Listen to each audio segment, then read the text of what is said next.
ఈసారి సమ్మర్ హాలిడేస్‌కి ఎక్కడికి వెళ్ళలేదని అలా అయితే కాకినాడ వెళ్ళిపోయాం. కాకినాడలో గో కార్టింగ్ పెట్టారు.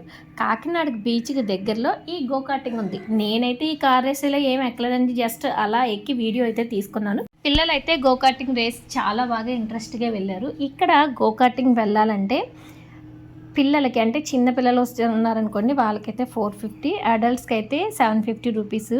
వీళ్ళు మనకి ఇన్ని రౌండ్స్ అని చెప్తారు. 12 ల్యాప్స్, 8 ల్యాప్స్ అలా ఉంటాయన్నమాట. దాని ప్రకారం అయితే రౌండ్స్ వేయొచ్చు. ఇక్కడ స్నాక్ పాయింట్ కూడా ఉంది.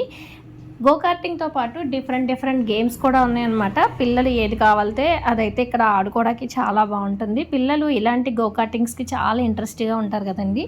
ఈ గో కార్టింగ్కి వెళ్ళేటప్పుడు వెహికల్ ఎక్కిన తర్వాత వాళ్ళైతే కొన్ని ఇన్స్ట్రక్షన్స్ ఇస్తారనమాట. ఆ ఇన్స్ట్రక్షన్స్ ఫాలో అవుతూ ఇక్కడ మన గో కార్టింగ్ అయితే స్టార్ట్ అయిపోతుంది. మధ్యలో ఆ టైర్స్ అవి ఏమైనా గుద్దినా కూడా వాళ్ళైతే వచ్చి మళ్ళీ అంతా సెట్ చేసి రేసింగ్ అయితే స్టార్ట్ చేస్తారనమాట. మనకి ఇచ్చిన రౌండ్స్ ప్రకారం అంటే 12 కానీ 8 కానీ అలా ఉంటాయి కదా. వీళ్ళకైతే మేము 8 ల్యాప్స్ తీసుకున్నామండి.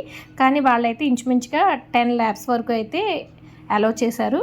పిల్లలైతే చాలా బాగా ఎంజాయ్ చేశారు. కాకినాడ వెళ్ళినప్పుడు గో కార్టింగ్ని అయితే పిల్లల కోసం మిస్ చేయొద్దు. గో కార్టింగ్ అంటే మీకు కూడా ఇంట్రెస్ట్ ఉంటే కామెంట్ చేయండి. Like, share, subscribe.